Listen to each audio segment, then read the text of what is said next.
memulai aktivitas normal dengan kebiasaan baru, dengan meningkatkan disiplin dan siaga terhadap penyebaran COVID-19.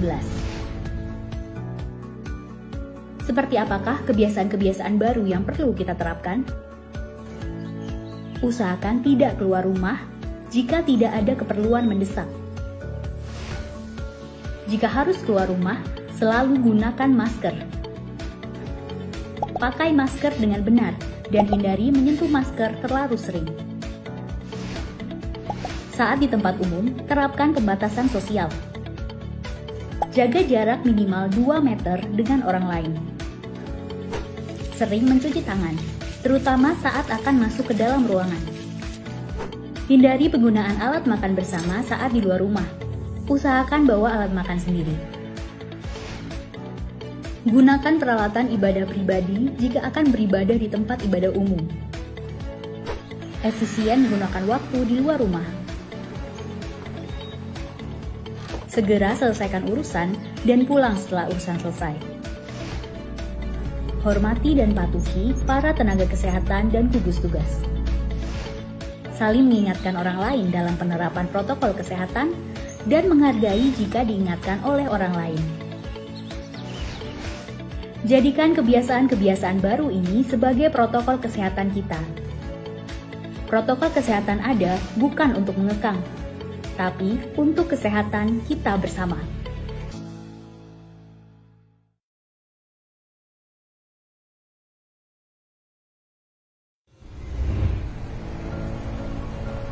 Tatanan hidup baru bukan berarti kita kembali ke kondisi normal. Ya, saya sudah ditemani dengan sudah doktor ini ya. Kemarin baru saja menyelesaikan program doktoral di Universitas Leiden.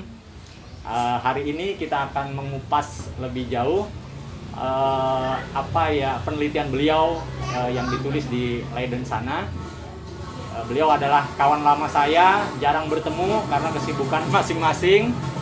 Beliau adalah pengajar di Universitas Islam Negeri Sultan Maulana Hasanuddin. Langsung saja saya sapa Kang Ade Jaya Suryangi. Selamat pagi Kang Ade. Selamat pagi. Saya biasanya manggil Ibnu, jadi nama pena beliau yang lebih melekat di kepala saya, Ibnu Adam Abisena. Tapi kali ini sebagai akademisi saya akan panggil nama beliau, Kang Ade Jaya Suryani. Sehat Kang Ibnu? Sehat, alhamdulillah. Wah, Kang Ade masih sering ketuker ya antara Ibnu dan Ade. Iya, orangnya sama. Nah, Kang Ibnu, kita mau tahu nih, belakangan kemarin Kang Ibnu sudah menyelesaikan program doktoral di Universitas Leiden ya.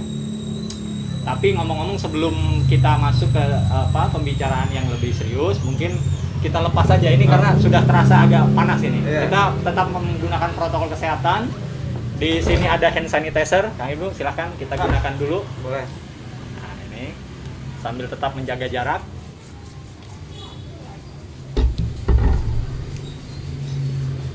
Boleh dibuka ya? Ya, sekarang kita buka dulu. Ya, Sobat Banten News, kita akan cerita lebih lanjut nanti selama 30 menit ke depan kurang lebih. Kang Ibnu ini kemarin baru saja menyelesaikan disertasi mengenai masyarakat adat Baduy. Nah, seperti kita ketahui, masyarakat adat Baduy ini sebenarnya sudah banyak ditulis ya, Kang Ibnu. Sudah banyak ditulis. Iya, sangat banyak sekali. Sangat banyak referensi mengenai Baduy. Cuma memang nanti kita akan lihat apa sudut pandang yang baru dari penelitian Kang Ibnu terhadap masyarakat adat Baduy. Mungkin latar belakangnya dulu Kang Ibnu, bisa diceritakan. Latar belakang apa nih? Saya terlalu bukan Ya, buku. penelitian memilih kemudian masyarakat adat Baduy dari sekian banyak masyarakat Oke. adat di Indonesia. Saya mulai dari minat akademik saya dulu ya. Ya. Jadi S1 saya itu politik. Politik Islam, lalu S2 jadi politik Islam dengan kata lain besarnya adalah studi Islam. Ya. Lalu S2 saya studi Islam dengan pendekatan sosiologi, antropologi seperti itu. Jadi sedikit banyak agak berbeda dengan dirasa Islamiyah ya. Ya. Lalu saya juga tertarik dengan hubungan antar agama. Lalu dalam hal ini maka apa yang terjadi di Baduy cocok dengan minat saya. Jadi tentang politik agamaan di Indonesia, hubungan antara agama, hubungan antara negara dan warganya. Oke. Ya. Itu latar belakang ketertarikannya. Ya. Kemudian, nah ini kan banyak saya baca misalnya dari sekian banyak referensi mengenai Baduy itu selalu memposisikan Baduy Ya. dalam hal ini dari sudut pandang pariwisata, misalnya. Wisata, kemudian eksotisme masyarakat pedalaman, Ya. kemudian seni tradisi, kemudian hidup berdampingan dan alam. Ya. Jadi lebih pada eksotisme dan lain-lain itu. Ya. Nah, apa yang kemudian Kang Ibnu lihat dari persoalan masyarakat Baduy dalam penelitian Kang Ibnu? Pertama, yang perlu saya katakan bahwa masyarakat Baduy ini sudah lama ditulis oleh orang. Ya. Tulisan pertama itu kalau sejauh sumber bisa kita lacak itu Ya. berasal dari tahun 1822. Sudah ada. Ya, jadi ada laporan pendek sekitar 16 halaman bahasa Belanda, tulisan tangan agak susah dibacanya. Penulisnya orang Belanda, namanya Bloem. Dia menduga bahwa orang Baduy ini punya hubungan dengan Pajajaran, sebagaimana nanti penulis-penulis berikutnya akan mengutip dia ya. Iya. Tetapi nanti belakangan saya tidak setuju di dalam beberapa hal. Itu yang pertama. Lalu tulisan-tulisan berikutnya juga di periode awal, ambil contoh mungkin sampai tahun berapa ya, 1900 lah. Iya. Itu masih berbicara tentang siapa sih orang Baduy itu. Iya. Jadi orang dari luar ingin tahu siapa sih orang Baduy. Masih Lalu berupaya mendeskripsikan terutama tentang asal muasal, tentang agama, lalu tentang struktur sosial dan lain sebagainya. Lalu nanti kalau kita baca dari sumber-sumber tahun 50-an itu mulai ada tulisan yang menyebut bahwa orang Baduy sebetulnya tidak betul-betul tidak berubah. Jadi selama ini kan ada anggapan bahwa orang Baduy itu tidak berubah sebagai representasi kebudayaan Sunda yang kuno. Tidak juga. Tahun 50-an itu orang Baduy sudah terbuka dengan masyarakat luar dan beberapa hal boleh dibilang tanda petik ya melanggar adat. Lalu nanti tahun 60-an itu akan banyak tulisan yang menjelaskan bahwa orang Baduy punya masalah terkait dengan tanah. Pertanahan ya. Karena kalau kita lihat di statistik itu tahun 60-an, tahun 50-an pertumbuhan orang Baduy tinggi sekali. Pertumbuhan penduduknya. Nah, lalu ini ada hubungannya nanti dengan luas tanah. Luas tanah itu secara umum 5.000 hektar sekian. Tanah yang dimaksud ini tanah ulayat Iya, yang tanah dikelola ulayat. ya. Iya, tanah ulayat mereka ya. Sekitar 3.000 sekiannya itu untuk hutan lindung, jadi tidak boleh dipakai misalkan untuk perumahan, untuk kebun dan sebagainya. Lalu 2.000 sekian untuk perumahan dan perkebunan. Nah, masalahnya ketika akses hidup mereka terhadap tanah tidak seimbang dengan jumlah penduduk yang terus naik, maka mau tidak mau orang harus mencari jalan keluar, lahan garapan.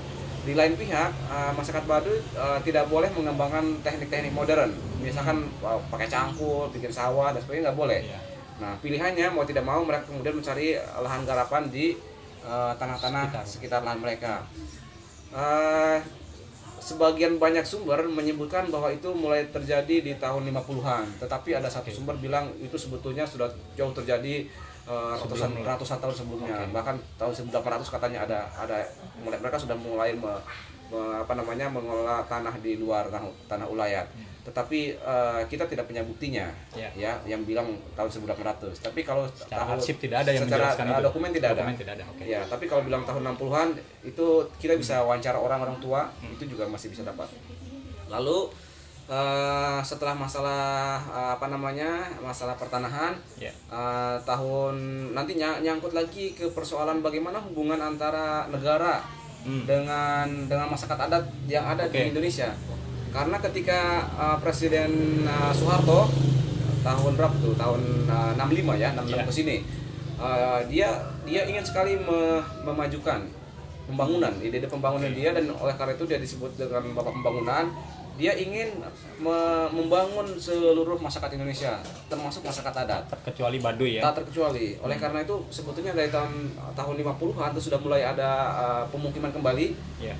Proyek-proyek pilot project Melalui Depsos ini ya. mulai Depsos.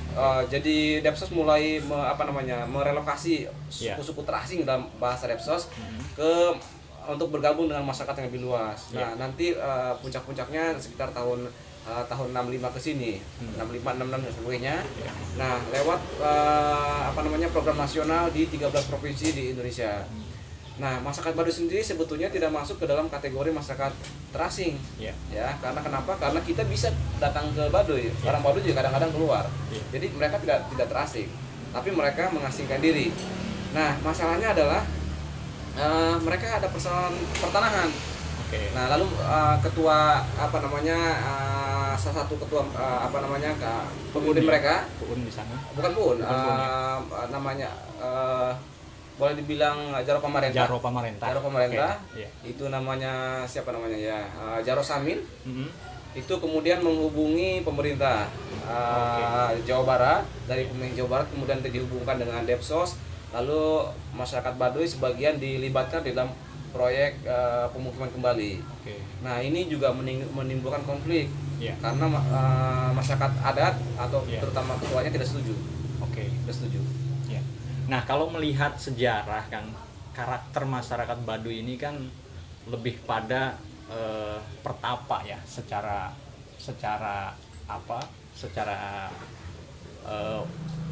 mereka cara mendefinisikan dirinya. Betul. Masyarakat pertapa yang kemudian mendiami sebuah mandala, Ya. katakanlah begitu, Ya. yang itu lebih pada ritual-ritual atau aktivitas-aktivitas menjaga keseimbangan kosmik dalam Betul. tanda kutip ya, Betul. di masyarakat Baduy sana. Tapi kemudian dari konsep ngamandala atau hidup di sebuah mandala ini Ya. kan berhadapan tadi gitu, dengan program pemerintah ya. Ya, ya. Nah, ini kan tentu ada gesekan, ada ada cara pandang yang berbeda. Di satu sisi mereka meyakini hidup bahwa harus menjaga alam, Ya. berdampingan dengan alam, melestarikan ritual keagamaan, kepercayaan mereka. Ya. Tapi di sisi lain mereka dihadapkan dengan tadi Depsos, Ya, ya.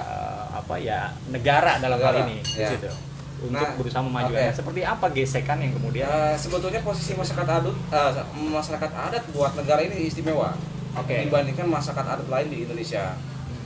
Kalau kita baca sumber-sumber tentang Baduy, misalkan ada satu atau beberapa sumber menyebut bahwa masyarakat adat Baduy itu di zaman Pajajaran itu istimewa. Ya. Boleh dibilang mereka kan tokoh agama, sama Ya. kayak kita sekarang. Bagaimana kita menghormati ulama gitu lah. Lalu di masyarakat yang berikutnya juga sama, di masa Kesultanan juga dipersilahkan di sana, Tetap jadi di sana, tetap oke. di sana. Oke. Bahkan Soeharto yang dibilang otoriter pun itu tidak mampu sebetulnya menaklukkan orang Baduy. Baduy ya, oke. Tahun 85 bulan apa ya, saya lupa itu, bulan Mei kalau nggak salah. Tapi tahunnya tahun 85 itu masyarakat adat Baduy mengirim Jaro Samin menemui presiden ke istana. Oh, oke. Lalu Ini yang dijadikan cover kayaknya nih. Iya. Cover penelitiannya. Ah, oke. itu. Iya. Jadi ketemu dengan presiden lalu bicara. Pertama Jaro Nakvin itu bilang terima kasih kepada Bapak Presiden yang sudah perhatian lah kepada kami sebagainya. Ya. Lalu di akhir dia bilang kami mohon agar kami tidak dilibatkan di dalam proses pembangunan negara Indonesia ini. Oh, itu disampaikan langsung waktu itu ke Pak Harto ya? Pak Harto. Oke. Pak Harto bilang oke, kalau begitu tapi tolong katanya tetap melihat apa yang terjadi di luar. Oke. Nah, jadi mereka tidak diikutkan di dalam proses pembangunan, tetapi mereka diminta untuk melihat, ya, Terlibat secara pasif lah ya. secara pasif melihat lah apa di luar tuh ada apa gitu. Oke. Lalu karena Jaro Samin meminta perlindungan, kan di tahun-tahun 60-an itu juga banyak penduduk lokal yang masuk ke tanah adat mereka, ngambilin kayu dan sebagainya. Oh. Nah, itu mereka terganggu sekali. Sama lah kayak kita punya tanah lalu orang ngambilin buah-buahan di kebun kita kan juga ya, Iya, terganggu. iya. Nah, diantaranya orang Baduy juga bilang soal itu. Nah, lalu kemudian presiden entah bagaimana ceritanya, lalu ada pematokan Jadi patok-patok apa namanya Batas-batas tanah wilayah. Itu tahun itu di era Pak Harto itu ya. tahun 85 itu. Oke. Jadi ada bikin banyak sekali apa namanya patok untuk membatasi tanah Baduy dan meminta untuk apa namanya masyarakat untuk tidak masuk ke situ. Itu sesuai dengan apa batas-batas dari masyarakat Kanekes yang dibuat itu atau memang sudah merangsek ke dalam? Itu perlu kita jelaskan dulu. Iya. Kalau kita pertanyaannya di periode itu, ya tentu itu di periode itu sebatas-batas yang mereka yakini ya, saat itu. Tapi kalau kita tanya lagi, sebetulnya luas tanah Baduy itu seluas apa sih gitu? Ya. Nah, mereka bilang jauh ratusan tahun ke belakang tanah Baduy itu sangat luas, bahkan sampai ke batas selatan, batas pantai. Ke sininya bisa jadi sampai ke Kampung Dangka. Ambil contoh misalkan ada Kampung Dangka itu apa namanya ya? Di situ tuh jauhnya beberapa kilometer. Nah, kenapa? Karena rangsekan dari masyarakat luar. Saya mau ambil contoh, ada satu kampung itu ini ada konflik besar. Jadi masyarakat setempat itu ngancam ke orang Baduy. Jadi ada tanah Kampung Dangka. Diancam sama penduduk lokal mau masuk Islam atau enggak. Kalau enggak, kampungnya kami bakar. Nah, jadi orang Baduy kan nggak suka ribut ya. Jadi akhirnya mereka memilih kembali ke tanah mereka, lalu kemudian ini diambil alih lah oleh orang luar. Jadi sebetulnya rentan sekali. Nah, itu alasan diantaranya kenapa apa namanya pemimpin adat mereka mengutus Jaro Samin untuk bertemu dengan Soeharto. Dalam tanda kutip meminta perlindungan negara ya. Iya, betul. Baik. Semakin menarik pembicaranya teman-teman, tentu saja masih akan banyak yang kita akan bahas, tapi jangan kemana-mana setelah pesan-pesan berikut ini. Tatanan hidup baru bukan berarti kita kembali ke kondisi normal seperti dulu.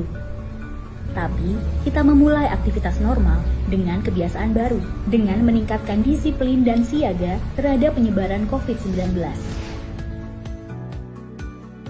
Seperti apakah kebiasaan-kebiasaan baru yang perlu kita terapkan?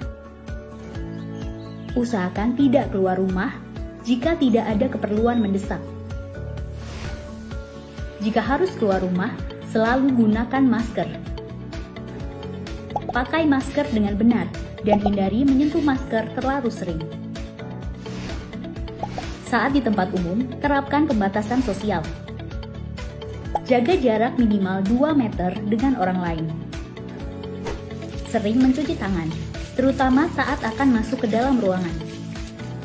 Hindari penggunaan alat makan bersama saat di luar rumah. Usahakan bawa alat makan sendiri. Gunakan peralatan ibadah pribadi jika akan beribadah di tempat ibadah umum. Efisien menggunakan waktu di luar rumah. Segera selesaikan urusan dan pulang setelah urusan selesai. Hormati dan patuhi para tenaga kesehatan dan gugus tugas. Saling mengingatkan orang lain dalam penerapan protokol kesehatan dan menghargai jika diingatkan oleh orang lain. Jadikan kebiasaan-kebiasaan baru ini sebagai protokol kesehatan kita. Protokol kesehatan ada bukan untuk mengekang, tapi untuk kesehatan kita bersama.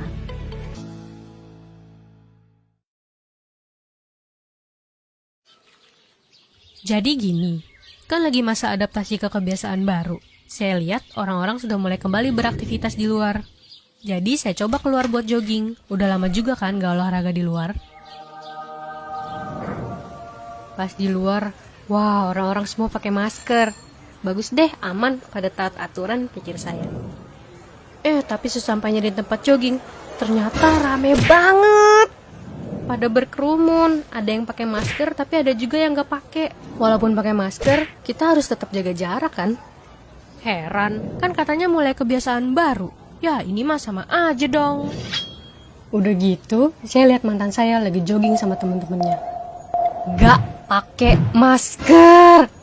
Aduh, saya jadi kepikiran, pengen ngingetin tapi gengsi. Tapi kalau nggak pakai masker kan resiko ketularan, apalagi olahraganya berkerumun. Dia lewat depan saya. Ya udahlah, nyawa lebih penting dari gengsi. Saya ingetin dia buat pakai masker dan jaga jarak. Dia malah jawab ketus. Ya kan lagi lari, kalau pakai masker susah nafas dong. Saya coba tetap sabar, saya bilang, kalau mau gitu lari dalam ruangan aja sendirian. Saya kasih aja cadangan masker yang saya bawa ke dia. Habis itu saya langsung balik. Bye! Selama masa isolasi mandiri, tatanan hidup baru bukan berarti kita kembali ke kondisi normal seperti dulu. Tapi, kita memulai aktivitas normal dengan kebiasaan baru, dengan meningkatkan disiplin dan siaga terhadap penyebaran COVID-19. Seperti apakah kebiasaan-kebiasaan baru yang perlu kita terapkan? Usahakan tidak keluar rumah jika tidak ada keperluan mendesak. Jika harus keluar rumah, selalu gunakan masker. Pakai masker dengan benar dan hindari menyentuh masker terlalu sering.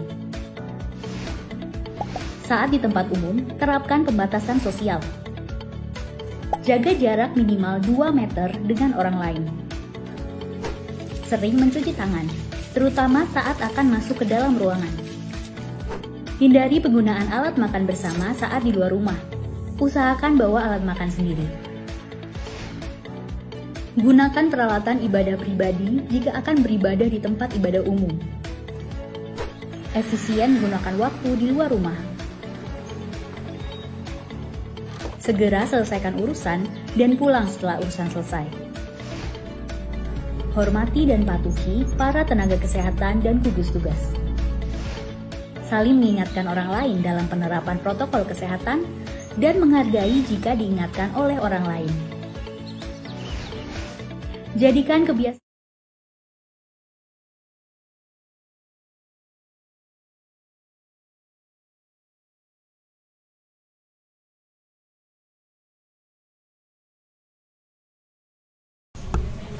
Baik, kembali lagi di acara podcast dan bincang santai bantunews.co.id. Saya Wahyu Arya bersama Kang Ade Jaya Suryani. Obrolannya semakin menarik, Kang Ade. Saya nyebutnya Kang Ibnu terus.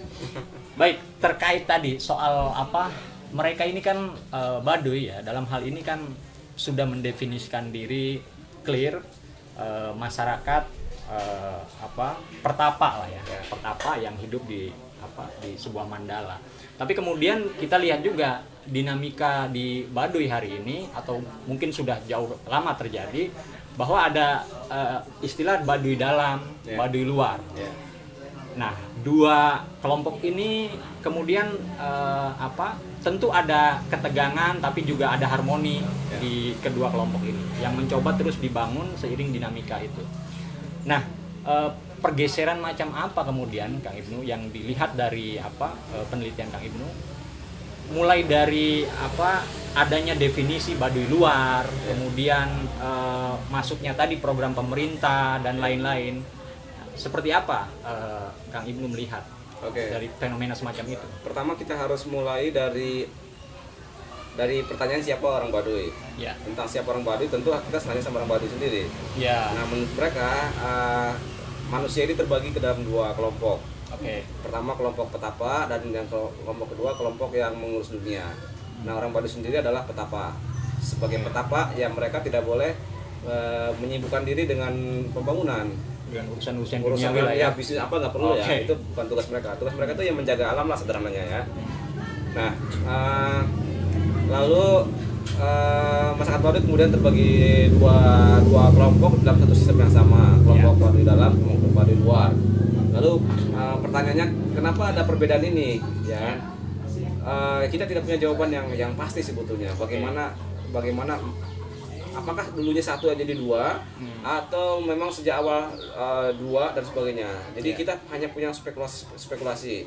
Ada orang misalkan berspekulasi bahwa sebetulnya masyarakat Baduy pada mulanya satu. Lalu mereka yang tidak kuat dengan tugas bertapa itu dipersilahkan mengambil jalan yang lebih longgar, ya, dengan tinggal di luar 3 kampung yang utama. Cibeo, Cikatawana, dan Cikesik. Itu zona inti yang zona inti. Tapi saya juga menduga-duga juga sebetulnya jangan-jangan ya. Jadi saya nggak punya bukti. Jadi hanya lihat di dokumen-dokumen yang paling awal bahwa orang Baduy asli itu ya yang 3 itu. Kenapa saya bisa ada kemungkinan begitu ya? Pertama, kalau kita baca tulisan tentang bagaimana runtuhnya Banten Girang, itu sebagian petinggi-petingginya melarikan ke selatan. Nah, itu selatan di mana? Itu versi ya, salah satu versi ya begitu ya. Satu versi. Lalu berikutnya lagi tahun 70-an kalau tidak salah. Itu waktu ada zamannya Darul Islam. Kan ada pemberontakan Darul Islam di mana-mana. Nah, di Banten Selatan itu ada markas Darul Islam, dan bahkan ada satu orang Baduy itu dipenggal lehernya. Nah, ada beberapa orang yang takut itu kemudian juga melarikan diri ke Baduy. Jadi mereka bersembunyi dan tinggal di Baduy. Saya bertemu misalkan dengan satu anaknya, saya bilang saya ngobrol tentang dia ya, bagaimana orang Baduy ini menjadi muslim. Dia kemudian bilang, bapak saya itu sebetulnya orang Islam katanya. Lalu bagaimana ceritanya ada di Baduy? Lalu dia ceritalah tentang Darul Islam, pemberontakan Darul Islam di Banten Selatan. Nah, bisa baca juga ini bukunya Pram. Nah, buku Pram itu tentang Darul Islam. Nah, jadi ada beberapa, saya bertemu dengan tujuh orang rasanya bilang bapak dia itu orang Islam. Tapi kemudian karena ada Darul Islam, dia melarikan diri ke Baduy dan tanda petik dilindungi lah sama orang Baduy.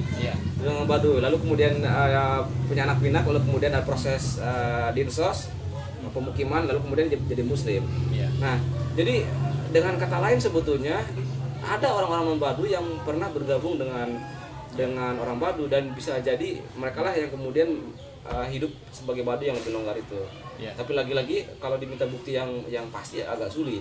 Sulit ya. Itu. Terus apa lagi tadi pertanyaannya?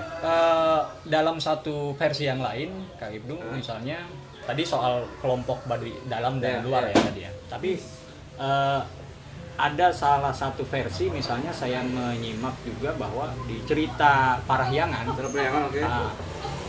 mereka sebenarnya tidak seperti apa yang diceritakan dari masyarakat luar ya, bahwa mereka kaum pelarian yang tidak mau masuk Islam dengan program Islamisasi era Kesultanan. Mereka jauh-jauh hari sudah ada dan sudah menjadi masyarakat pertapa di sana. Betul. Kalau misalnya mereka kan selalu mendefinisikan keturunnya Batara Cikal ya. Nah, Batara Cikal ini mungkin dalam bahasa Islam disederhanakan jadi Nabi Adam gitu. atau orang lain. Nanti saya komentari. Nanti komentari, mohon dikoreksi dan komentari. Kemudian dalam tulisan Anis Jatisunda juga disebutkan, dalam masih mengutip cerita Parahyangan itu, bahwa mereka ini memang sengaja ditugaskan. Jadi tidak ada unsur tekanan politik waktu itu. Sengaja ditugaskan untuk bertapa menjaga keseimbangan kosmik dalam tanda kutip ya di Mandala sana. Di era mungkin keturunannya Raja Jayabupati ya. Dari rakyat Dharma Siksa itu. Nah, dari versi macam-macam. Jadi mungkin kan kalau sejarah hari ini menyebut mungkin ada tadi situasi politik DITII dan lain-lain ya. Tapi di sisi lain mereka punya sastra lisan dalam hal ini, bahwa mereka masyarakat yang memang punya pilihan hidup tanpa ada tekanan politik ada di sana. Nah, terkait dengan Anis Jatisunda, dia sebetulnya membahas tentang Parahyangan. Lalu kemudian dari deskripsi di naskah itu mirip sekali dengan masyarakat Baduy ini. Dia tinggal di hulu sungai. Lalu dia menjauhkan diri dari pembangunan. Di naskah itu tidak declare langsung. Enggak. Jadi Anis Jatisunda, lalu kemudian nanti Nina Lubis juga ikut motif ke situ. Itu deskripsinya mirip sekali. Nah, bahwa kemudian orang Baduy petapa, saya setuju. Sejak awal saya sudah setuju. Mereka petapa. Tetapi tidak menutup kemungkinan, sebagaimana saya tadi contohkan, bahwa ada orang Baduy yang meminta perlindungan ke Baduy karena persoalan politik dan keamanan. Ambil contoh waktu Gio misalkan membahas tentang Banten Girang. Waktu diserang oleh Hasanuddin dan lain sebagainya, sebagian kan melarikan diri ke selatan dan bisa diduga misalkan itu meminta perlindungan ke masyarakat Baduy. Lalu tahun 60-an, 60-70 Darul Islam juga banyak orang-orang yang ditekan oleh tentara Darul Islam lari ke Baduy minta perlindungan. Jadi jadi dengan kata lain orang non Baduy datang ke Baduy minta perlindungan, ya. Tapi Baduy sendiri petapa sejak awal. Petapa sejak awal. Paling gampang ngeceknya itu ya tugas mereka apa sih gitu. Ya tugas mereka adalah bertapa itu. Nah, yang perlu dikoreksi diantaranya ada pernyataan bahwa orang Baduy melarikan diri. Itu tadi saya bilang itu merujuknya ke tulisan Bloom tahun 1822. Itu juga tidak ada dasar yang kuat. Jadi tadi ada kerajaan Pajajaran lalu runtuh, lalu kemudian melarikan diri, diduga kan. Tidak ada bukti spesifik. Jadi pendapat terbaru tentang Baduy sama seperti orang Baduy sendiri, yaitu mereka itu petapa. Tapi sekarang masalahnya adalah sebagai petapa, apakah mereka bisa bertapa sebagaimana ajaran mereka, sementara mereka dirangsek oleh modernisasi, terutama masalah pariwisata tahun 90. Nah, kalau kita lihat di stasiun tempat parkir Siboleger terminal di terminal ada patung ya. Nah, patung Baduy. Ya kan, itu ada masalah. Masalahnya apa? Sebelum ke masalah, patung itu didirikan tahun 1990 untuk menandai bahwa orang Baduy menjadi objek wisata. Jadi ada satu carik itu orang situ, dia kemudian pergi ke Jakarta, di Jakarta lama bekerja, lalu pulang, kampung di sini kok nggak maju. Nah, dia sebagai carik kemudian meminta izin kepada para kokolot untuk menjadikan Tanah Ulat sebagai objek wisata. Lalu diizinkan dengan syarat wisatawan harus menghormati pikukuh di Baduy. Lalu carik ini datang ke Dinas Pariwisata. Menurut dia sih ada perjanjian antara kokolot dengan dinas berupa sidik jari. Tapi sidik jari juga dokumennya susah dilacak. Lalu dari perjanjian itu didirikan patung Selamat Datang ya. Yang sekarang masih berdiri. Nah, masalahnya ada di mana coba? Pernah ngamatin nggak? Masalahnya adalah bawa pacul. Ini kan secara simbolik bermasalah ya. Bermasalah, orang Baduy tidak menggarap tanah dengan cangkul. Itu dilarang mereka. Itu satu ya kan. Mereka kan sangat menghormati bumi. Itu. Lalu yang kedua itu sangat Soeharto. Satu keluarga 2 anak kayak kan begitulah. Jadi program KB ini jatuhnya promosi BKKBN ya. Baik. Nah, saya melihat ini kan kalau saya bayangkan satu tubuh masyarakat Baduy ini, satu sisi dia tubuhnya itu dibebani oleh tugas-tugas mandala tadi, petapa, tapi di sisi lain dia warga negara. Nah, itu menjadi dilema. Ini kan ada keterbelahan subjek lah kalau dalam ini ya. Jadi bagaimana tarik menarik itu kemudian menciptakan masyarakat Baduy hari ini? Apa yang terjadi di Baduy sebetulnya nggak spesifik ya. Dalam pengertian bukan hanya orang Baduy yang mengalami tekanan negara. Masyarakat adat di berbagai belahan secara umum seperti itu di Indonesia sama. Jadi mereka memilih, masing-masing kita kan punya pandangan hidup sendiri tentang hidup kita. Orang Baduy memandang hidupnya sebagai petapa. Itu pilihan mereka, kita hormati. Orang yang lain berpikir saya mau mengembangkan bisnis, itu dia juga. Nah, masalahnya negara itu campur tangan sangat jauh. Terutama zaman Soeharto, dia ingin membangun Indonesia dan merelokasi mereka pertama lewat 2 program. Program pertama untuk yang dari kota dibawa ke daerah, namanya transmigrasi. Dari daerah-daerah terpencil ke masyarakat yang lebih luas, pemukiman kembali lewat 2 program itu. Melalui Depsos ya. Melalui Depsos. Nah, orang Baduy sendiri sebetulnya tidak mau ikut ya, dan pemerintah tadi saya bilang menghargai, Soeharto juga menghargai. Nah, masalahnya adalah tadi jumlah penduduk yang terus naik di tahun 60-an. Tanah mereka hanya 2000 hektar sekian yang untuk pemukiman. Jadi ada banyak orang Baduy yang tidak punya akses ke tanah. Lalu kemudian mereka memilih mengolah tanah-tanah di perbatasan. Lalu Jaro Samin berpikir ini sulit karena kenapa? Tanah yang mereka garap bukan tanah mereka. Ya kan? Ketika tanahnya dijual dia harus pindah lagi, ketika tanahnya diambil sama yang punya pindah lagi. Nah, ketika ada program pemukiman, dia kemudian menghubungi pemerintah, dan pemerintah kemudian melakukan pengecekan tanah di beberapa daerah dan diputuskan di Gunung Tunggal. Gunung Tunggal itu kalau kita sampai ke pertigaan, ke kanan ke Baduy, nah kita yang lurus. Lurus, lalu di sebelah kiri itu banyak perkebunan sawit. Nah, sebelah kirinya tuh pemukiman Baduy. Ada banyak sekali kampung-kampung pemukiman Baduy. Kalau kita ke sana kita udah nggak bisa deteksi. Ya, jadi kita harus tanya ini gimana kampung dulunya. Nah, baru cerita dan mereka ternyata orang Baduy. Nah, sudah banyak berubah ya. Ketika mereka keluar, ini persoalan pertama, sebagai petapa orang Baduy harus tinggal di Baduy dan menjalankan ajaran mereka Sunda Wiwitan. Ketika keluar, pertanyaannya mereka masih Baduy itu bukan?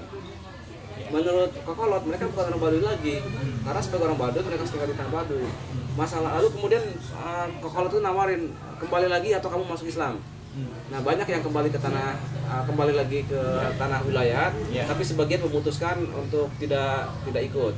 Nah, ketika keluar mereka juga bukan orang Baduy, bukan orang Baduy. Sementara negara di lain pihak menghendaki mereka pertama untuk maju, yang kedua untuk beragama. Kenapa? Karena agama lokal oleh negara didefinisikan bukan sebagai agama. Nah, sekarang problem lagi kan. Sebagai mereka nggak bisa sebagai orang Baduy tinggal di luar. Nggak bisa bilang saya Baduy, kata orang Baduy bukan kamu. Maka mau jadi Baduy masuk ke tanah wilayah. Ketika di luar saya Baduy sulit. Lalu kemudian berhadapan dengan negara, ya kan. Nah, negara lewat dinas sosial, dari dinas sosial nanti berhubungan dengan Kementerian Agama, Departemen Agama kemudian mengirim dai-dai. Penceramah. Nah, yang datang ke situ bukan hanya dari Islam tapi juga dari Kristen. Dan terjadi konflik beberapa kali. Saya ambil contoh, misalkan ada satu misionaris dari Nusa Tenggara Timur, dia berafiliasi dengan satu organisasi misi Kristen dari Amerika. Dia berhasil mengkristenkan orang Baduy yang pindah ke tanah ke pemukiman, mungkin totalnya bisa sampai 120 orang. Lalu di lain pihak ada kelompok Muslim juga, ada Muhammadiyah, ada Al-Wasliyah, ada Jamaah Tabligh, ada Dewan Dakwah Islamiyah dan sebagainya. Termasuk juga penduduk kiai-kiai lokal juga ada yang juga aktif. Mereka yang sudah keluar dalam tanda kutip di Baduy dan memeluk kepercayaan ini ada ditempatkan di Cicakal Girang ya kalau salah. Cicakal Girang? Itu beda cerita. Cicakal Girang. Lain bukan. Kalau itu bukan proyeknya dinas sosial. Itu diyakini oleh orang Baduy sendiri sudah ada sejak zaman Kesultanan. Lewat cerita siapa? Lewat cerita namanya Ki Ahum. Nah, saya menduga namanya bukan Ki Ahum. Kenapa? Pertama, Ki itu sendiri bukan nama. Ya, kalau kita manggil bapak-bapak tua Ki, nah berarti pertama dia adalah bapak-bapak tua ya. Nah, Ahum itu sebetulnya dekat ke kaum. Kenapa? Karena dalam cerita orang Baduy, orang ini datang ke sana untuk mengurus urusan keislaman, termasuk untuk menerima syahadatnya orang Baduy luar ketika mau menikah. Jadi kemungkinan kita nggak tahu namanya, jadi kemungkinan itu dia Ki Kaum. Nah, Ki Kaum itu artinya orang yang mengurus musola, ngurus masjid. Nah, kalau kita baca disertasi siapa misalkan ya, disertasi dari Jepang, itu juga disebutkan ada orang-orang yang disebut dengan kaum itu yang ngurus masjid. Jadi ada kemungkinan memang sebagai Baduy bilang itu sudah ada zaman Kesultanan. Nah, orang Islam memandang itu ada proses islamisasi. Proses islamisasi. Sekarang pertanyaannya bagaimana bisa orang Baduy luar membaca syahadat? Sementara syahadat bagian dari Islam dan siapa saja yang meyakini syahadat dia menjadi muslim. Jadi ini persoalan lagi, apakah orang Baduy luar itu muslim atau bukan? Tapi mereka ketika mengucapkan itu kan tidak kemudian sepenuhnya mengikrarkan dalam tanda kutip ya. Ya, itu persoalan batin. Jadi itu problem juga. Baik. Dilema. Baik. Nanti Kang Ibnu saya juga ingin tahu dari salah satu filosofi orang Baduy itu ngasuh ratu Ngajayak Menak. Nah, ini juga saya mau minta penjelasan lebih lanjut supaya posisi Sebak Baduy ini yang belakangan kita rutin digembar-gemborkan sebagai agenda pariwisata, ini tidak disalah tafsirkan sebagai sebuah ketundukan, sebagai agenda event budaya, tapi ada nilai-nilai filosofis mungkin yang ada dalam kalimat itu. Tapi nanti tahan dulu sebelum penjelasan lebih lanjut, kita akan saksikan pariwara berikut ini. Tatanan hidup baru bukan berarti kita kembali ke kondisi normal seperti dulu. Tapi, kita memulai aktivitas normal dengan kebiasaan baru, dengan meningkatkan disiplin dan siaga terhadap penyebaran COVID-19. Seperti apakah kebiasaan-kebiasaan baru yang perlu kita terapkan? Usahakan tidak keluar rumah jika tidak ada keperluan mendesak. Jika harus keluar rumah, selalu gunakan masker. Pakai masker dengan benar dan hindari menyentuh masker terlalu sering. Saat di tempat umum, terapkan pembatasan sosial. Jaga jarak minimal 2 meter dengan orang lain. Sering mencuci tangan, terutama saat akan masuk ke dalam ruangan. Hindari penggunaan alat makan bersama saat di luar rumah. Usahakan bawa alat makan sendiri. Gunakan peralatan ibadah pribadi jika akan beribadah di tempat ibadah umum. Efisien menggunakan waktu di luar rumah. Segera selesaikan urusan dan pulang setelah urusan selesai. Hormati dan patuhi para tenaga kesehatan dan gugus tugas. Saling mengingatkan orang lain dalam penerapan protokol kesehatan dan menghargai jika diingatkan oleh orang lain. Jadikan kebiasaan-kebiasaan baru ini sebagai protokol kesehatan kita. Protokol kesehatan ada bukan untuk mengekang, tapi untuk kesehatan kita bersama. Jadi gini, kan lagi masa adaptasi ke kebiasaan baru. Saya lihat orang-orang sudah mulai kembali beraktivitas di luar. Jadi saya coba keluar buat jogging. Udah lama juga kan gak olahraga di luar. Pas di luar, wah orang-orang semua pakai masker. Bagus deh, aman, pada taat aturan, pikir saya. Tapi sesampainya di tempat jogging, ternyata rame banget. Pada berkerumun, ada yang pakai masker tapi ada juga yang gak pakai. Walaupun pakai masker, kita harus tetap jaga jarak kan? Heran, kan katanya mulai kebiasaan baru. Ya ini mah sama aja dong. Udah gitu, saya lihat mantan saya lagi jogging sama temen-temennya. Gak pakai masker. Aduh, saya jadi kepikiran, pengen ngingetin tapi gengsi. Tapi kalau nggak pakai masker kan resiko ketularan, apalagi olahraganya berkerumun. Dia lewat depan saya. Ya udahlah, nyawa lebih penting dari gengsi. Saya ingetin dia buat pakai masker dan jaga jarak. Dia malah jawab ketus. Ya kan lagi lari, kalau pakai masker susah nafas dong. Saya coba tetap sabar, saya bilang, kalau mau gitu lari dalam ruangan aja sendirian. Saya kasih aja cadangan masker yang saya bawa ke dia. Habis itu saya langsung balik. Bye!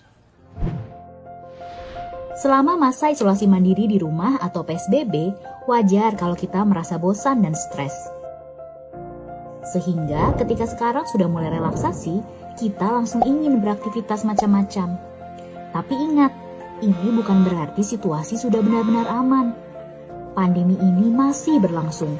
Kita tetap harus waspada dan mematuhi protokol kesehatan dengan pakai masker, jaga jarak, dan rajin cuci tangan. Untuk teman-teman yang ingin berolahraga, tetap harus hati-hati dan menaati protokol kesehatan ya, supaya kita bisa tetap produktif dan aman.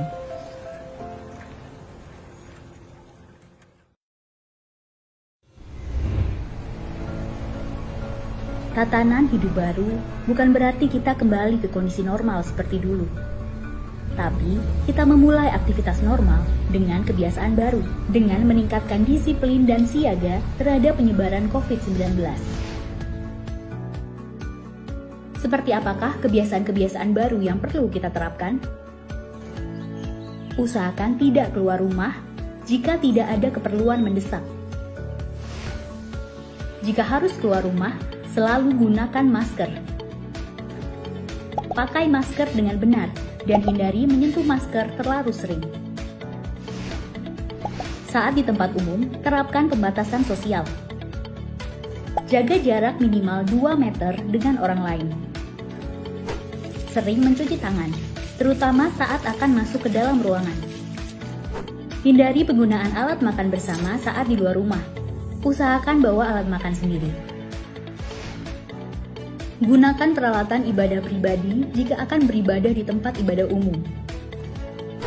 Efisien menggunakan waktu di luar rumah.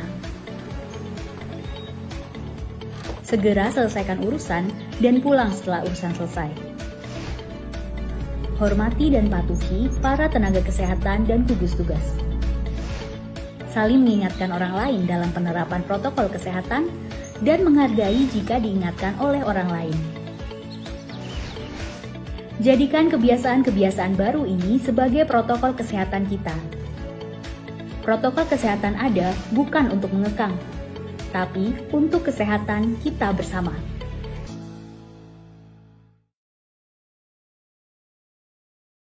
Baik, Sobat Bantu News, kembali lagi di acara Ngobrol Santai bantunews.co.id, masih ditemani oleh pembicara kita, Kang Ade Jaya Suryani. Kang Ade, ada salah satu filosofi masyarakat Baduy yang sampai hari ini masih terngiang di kepala saya, misalnya ngasuh ratu ngajayak menak. Nah, ini kan menggugurkan asumsi kita bahwa masyarakat Baduy ini dalam tanda kutip tunduk terhadap pemerintah dalam upacara misalnya ritual seba dan lain-lain. Padahal kalau kita baca atau simak secara lebih detail bahwa konsep ngasuh ratu ngajayak menak ini kan lebih pada ngemong terhadap pemimpin, raja, mungkin gubernur hari ini atau presiden hari ini, dan terhadap para pembesar lah. Karena mereka ini kan kita sadari sebagai masyarakat pertapa. Nah, dalam hal itu apa yang bisa direspon oleh Kang Ibnu? Karena memang kan dalam Seba Baduy saja kita lebih digiring untuk melihat ini sebagai peristiwa budaya, kalender event budaya yang selesai digelar secara seremonial, sementara aspirasi masyarakat pedalaman di Baduy sana rasanya tidak terlalu banyak digubris oleh pemerintah. Seperti apa Kang Ibnu? Pertama, ada anggapan yang keliru terkait dengan Seba itu. Masyarakat umum menganggap itu adalah bentuk ketundukan, tadi dibilang mereka terhadap penguasa setempat ya. Anggapan ini karena tadi berangkat dari narasi asal muasal mereka.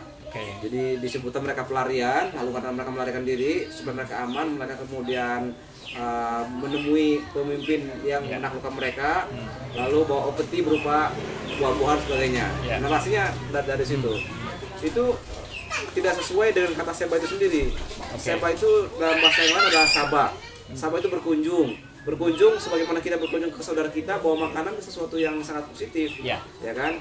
Jadi kita juga harus bertanya ke orang Baduy sendiri, apa sih artinya Seba. Jadi jangan kita menafsir sendiri, dan tafsirnya menjadi sangat bebas sekali ya, dengan kerangka politik sekarang misalkan. Nah, paling gampang pertama menghubungkan dua hal. Pertama tadi ngasuh ratu ngajayak menak. Dalam pengertian ratu adalah raja, menak adalah bangsawan. Yang kedua, Seba sendiri dalam bahasa Sunda adalah yang positif. Nah, lalu bagaimana kata Seba itu mungkin muncul? Nah, kalau kita tanya ke orang Baduy, saya bertemu dengan beberapa orang Baduy dan tanya, dan kemudian baca juga satu buku yang lain yang ditulis oleh Ahmad Jadiningrat tentang keluarga mereka. Itu punya argumen yang kuat sebetulnya bahwa dulu sekali ada orang Cikesik. Jadi tadi disebutkan ada 3 kampung utama di Baduy, satu di antara yang 3 adalah Cikesik. Jadi diceritakan ada seorang pemuda Cikesik yang sangat cerdas sekali. Dia minta izin kepada bapaknya untuk keluar dari tanah ulayat dan diizinkan. Lalu dititipi golok apa namanya, kebo gandar kalau nggak salah. Saya cek lagi namanya. Lalu diberi petunjuk, kalau kamu mau keluar dari tanah ulayat, telusuri sungai ini, nanti kamu ketemu ini dan sebagainya. Nah, dia kemudian datang ke sini, ke utara, gabung dengan Kesultanan zaman Tirtayasa. Lalu disebutkan bahwa dia dari pelayan biasa menjadi orang penting, dan kemudian ikut perang dan bagus, sampai akhirnya kemudian dia ikut perang ke arah Lampung Palembang, dan dia kecelakaan, gugur ya. Nah, dari sanalah kemudian disebut sebagai Pangeran Astapati. Pangeran Astapati artinya pangeran yang tangannya mati, terputus ya. Nah, nama ini di Baduy disebut dengan Budak Kunciren. Saya lupa ada satu kampung katanya di situ ada tempat mainnya. Dia terlibat dalam penyerangan Palembang kalau nggak salah. Iya, Palembang. Sriwijaya ya. Iya betul. Nah, jadi ketika dia hidup diceritakan bahwa Budak Kunciren ini ingin kembali ke ke kampungnya lah, ya. Lalu karena orang Baduy punya konsep bahwa menjadi petapa adalah bahwa dia tidak terekspos ke dunia yang lebih luar, maka disarankan agar dia kembali lagi ke kesultanan. Nah, pilihannya sekarang dalam konteks silaturahmi, orang Baduy yang datang ke kesultanan. Oke. Nah, dia datang setelah musim panen, dan tentu datang ke saudaranya yang ketika dia menjadi pejabat, kira-kira sebutannya apa kira-kira yang pantas buat dia? Jadi orang penting. Ya, dia adalah seorang menak, seorang bangsawan sekarang, ya kan? Jadi dia datang menemui saudaranya yang sekarang sudah menjadi bangsawan. Nah, ini pertama selaras dalam banyak hal. Saya bertemu dengan seorang Baduy Kristen. Dia cerita dari bapaknya generasi yang lebih tua. Pertama dia menyebut sebuah kampung di mana disebutkan kampung itu dulunya tempat mainnya budak Buncireng. Yang kedua, tokoh-tokoh Baduy katanya kalau berdoa itu sering menyebut nama dia dan nama-nama tokoh penting lainnya. Lalu kalau kita baca baca autobiografi Ahmad Janingrat, versi awalnya ini bahasa Belanda, lalu diterjemahkan ke bahasa Indonesia, ada ejaan terbaru mungkin tahun berapa ya, tahun 60-an atau 90-an lah. Itu ketika menceritakan tentang siapa keluarga Janingrat ini. Nah, diceritakan menurut keluarganya bahwa dulunya adalah orang Cigesik. Orang Cigesik yang tadi yang datang ke Sungai Banten lalu menikah, lalu punya keturunan dan jadilah para bangsawan itu. Nah, ini bisa dibuktikan lagi nanti. Pertama, keluarga Janingrat ini secara umum adalah keluarga terdidik di Banten. Janingrat menjadi Bupati Serang tahun 20-an sampai tahun 40-an. Nah, orang-orang lalu selain itu ada juga adik yang yang kedua itu namanya Husein Janingrat. Yang menjadi muridnya Snok. Orang Indonesia pertama yang meraih gelar doktor. Dia menjadi anggota BPUPKI bagian penghalus bahasa. Jadi orang penting lah, dan profesor di UI. Ya. Tinjauan kritis sejarah Banten. Betul. Nah, lalu kita lihat juga ketika orang-orang melakukan seba itu mengunjungi keturunan dari budak Buncireng ini. Nah, kita lihat misalnya ada foto di buku saya kan ada fotonya. Itu Ahmad Janingrat menyambut orang Cigesik. Ya, menemui. Dan waktu masih ada di Pandeglang, mereka juga ke Pandeglang. Tapi karena sekarang keluarga sudah tidak ada, ya keturunan yang lebih jauh tentu ada di Jakarta dan sebagainya yang disebut dengan Janingrat itu. Ya, itulah kemudian kita bisa bilang bahwa seba itu adalah berkunjung, menemui saudaranya yang menjadi bangsawan. Jadi sama sekali tidak ada hubungan, tidak ada konsep pertundukan, menyerahkan diri karena dia melarikan diri. Apalagi hanya sebatas seremoni budaya. Iya. Nah, jadi itu penting memahami latar belakang sejarah itu, termasuk nanti pesan-pesan yang disampaikan oleh mereka ya. Karena tadi mereka petapa, lalu mereka misalkan tolong jaga lingkungan dan sebagainya, itu harus menjadi perhatian pemerintah tentu saja. Itu di setiap seba kan selalu disampaikan aspirasi dari para kolot itu terkait perlindungan tanah ulayat, pencantuman kolom kepercayaan di KTP misalnya, itu selalu diulang-ulang. Tapi memang respon pemerintah masih belum menggembirakan. Nah, terkait dengan kolom kepercayaan, itu masalah politik yang besar sekali. Jadi bukan semata-mata kita bilang ke pemerintah oke, akademisi oke, lo bilang enggak. Ada banyak kelompok-kelompok yang nggak setuju. Ya, jadi kita tahu itu. Jadi bukan hanya sekedar satu kelompok masyarakat adat di Baduy ataupun di tempat-tempat yang lain di Indonesia meminta negara untuk mengakui mereka, keluarga negara mereka, diantaranya dalam bentuk KTP dan sebagainya. Tapi juga ada kelompok masyarakat yang lain yang lebih besar yang tidak menghendaki. Ini tapi itu problem yang umum dihadapi oleh masyarakat adat ya. Se-Indonesia. Bukan cuma hanya orang Baduy. Dan saya pikir ketika pemerintah mengakomodir tadi kolom kepercayaan dan lain-lain, mungkin nanti masyarakat adat lain juga akan meminta hal yang sama mungkin. Jadi ceritanya itu tahun 2016-an. Ada 4 orang penganut kepercayaan. Karena kolom KTP-nya dikosongkan, ini kemudian ada masalah dalam hidup mereka. Ada yang mau bikin rekening bank, pelayanan ini ya, pelayanan publiknya ya. Pelayanan publik. Kenapa? Karena nyangkutnya ke undang-undang kependudukan. 2006 dan 2016 kalau tidak salah. Makanya 4 orang penganut kepercayaan yang dirugikan gara-gara negara menggugat Undang-Undang Kependudukan 2006-2016 kalau tidak salah ya ke MK, lalu dikabulkan Iya. dan diizinkan Untuk mencantumkan. Tetapi pada prakteknya cantum enggak? Tidak dieksekusi. Tidak dieksekusi. Iya. Yang dicantumkan bahkan satu kelompok meminta jangan agama, ya kan? Tapi kepercayaan titik 2 apa? Oke. Tapi pada prakteknya kita lihat kalau baca di media nanya juga ke mereka. Jadi agama titik 2 kepercayaan terhadap Tuhan Yang Maha Esa atau kepercayaan saja. Nah, jadi di prakteknya juga ada masalah lagi karena tadi ada tekanan dari kelompok-kelompok yang lain. Iya. Ya. Padahal sebenarnya mencantumkan Sunda Wiwitan itu tidak terlalu sulit ya sebenarnya. Iya, mau saya katakan tuh, apa sih ruginya kamu? Ya kan ini. Iya, dengan Ini karena Ya, ada orang menentang ya. ya.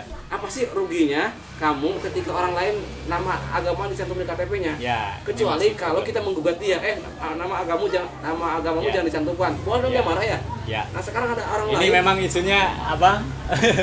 apa sensitif ini. Ya, begitulah Jadi di kondisinya. kita menjadi sensitif ya. Sangat sensitif. Walaupun memang kalau kita lihat ke belakang, kalau berbicara siapa sih orang Banten, tentu dengan berbagai macam latar belakang dan kepercayaan tadi. Itu akan menunjukkan Baduy loh. Bahwa Banten melalui proses islamisasi dari Demak Ya. misalnya, melalui Cirebon Ya. dan lain-lain.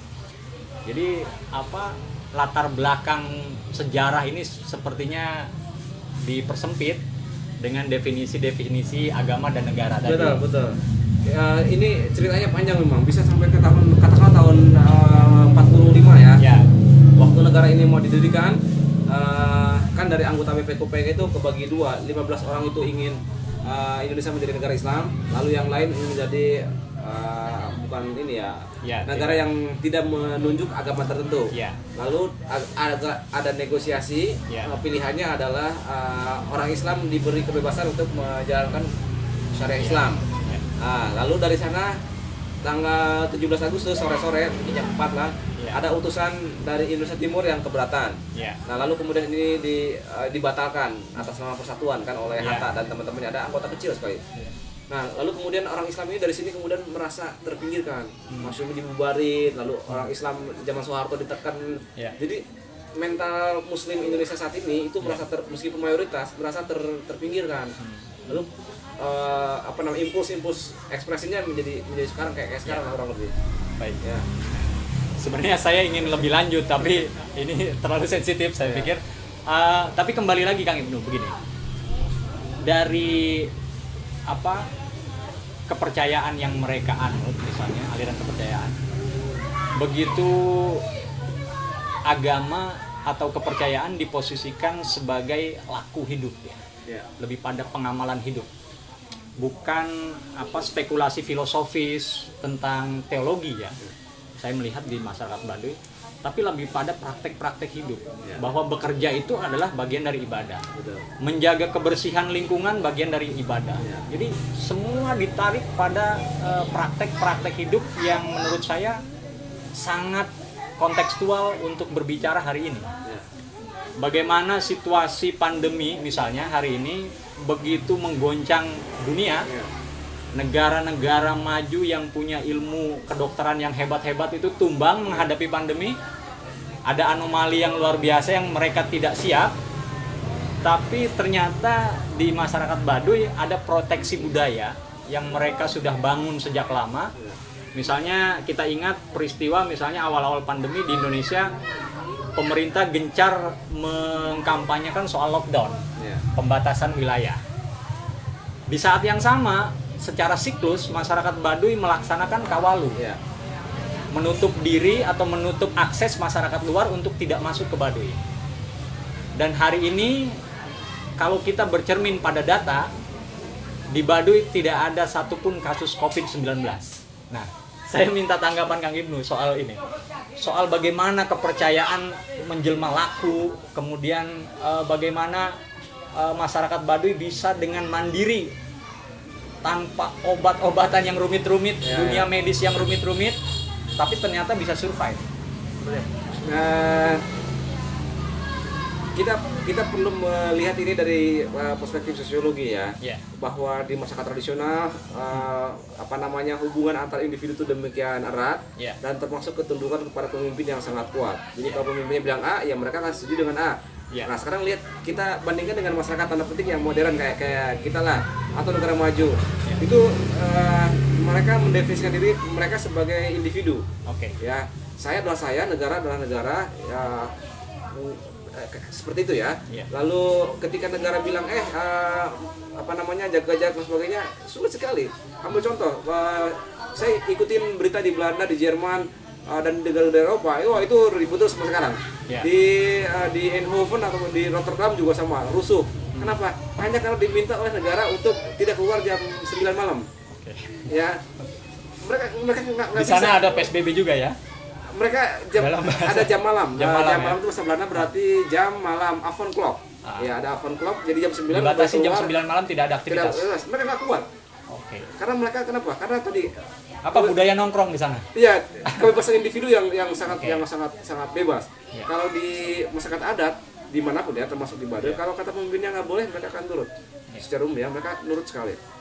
Di masyarakat tadi yang dimana kebebasan individu sangat dibebaskan, Ya.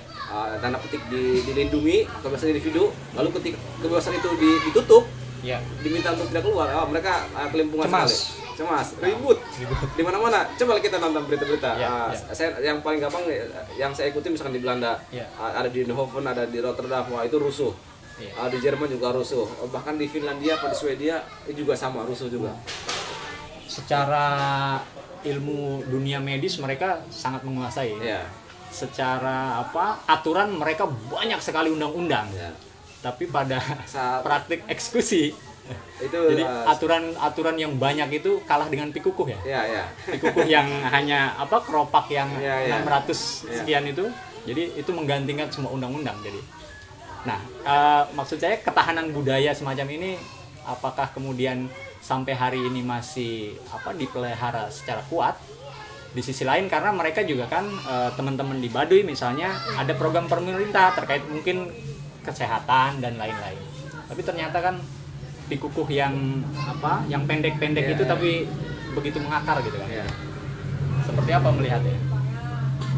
Saya lebih melihat tadi tentang hubungan antara individu dan Individu, ya. pemimpin mereka. Ya, mungkin kalau kita juga punya ketundukan yang ikhlas ya, Ya.